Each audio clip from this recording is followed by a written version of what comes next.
I will. Yes. Okay, go on. Okay, so you've got the saddle, which is the sella turcica. Above it, you have the optic canal. It's a little hole that's perfectly round right above it. To the side, there's this long winged one.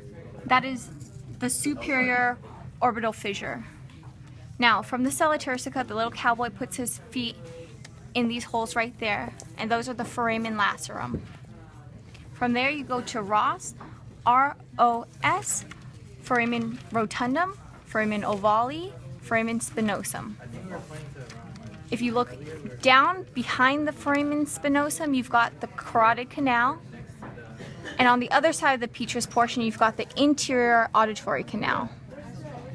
There's this big fat gap here next to the foramen magnum, and this one is the jugular foramen.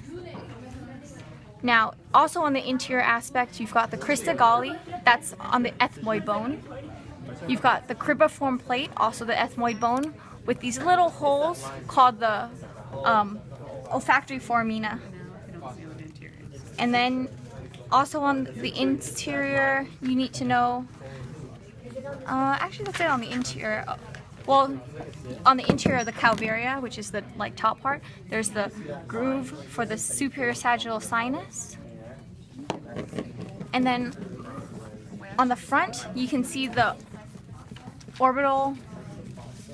optic canal, superior orbital fissure, inferior orbital fissure, lacrimal canal, supraorbital foramen, supraorbital notch, superciliary arch. This is the maxillary process of the frontal bone. This is the zygomatic process of the frontal bone. This is the frontal process of the zygomatic. That's the temporal process of the zygomatic, and this is the zygomatic process of the temporal. Together, those two things make up the zygomatic arch. On the interior of the nose, this is a separate bone right here on the bottom, and those are called the inferior nasal conchae. What you see on the top right there is the middle nasal conchae, and then the superior you can't see without taking the bone out. That right there is the perpendicular plate of the ethmoid bone. It connects to this bottom part, which is called the vomer, which then connects to the maxillary bones. I think that's good for one.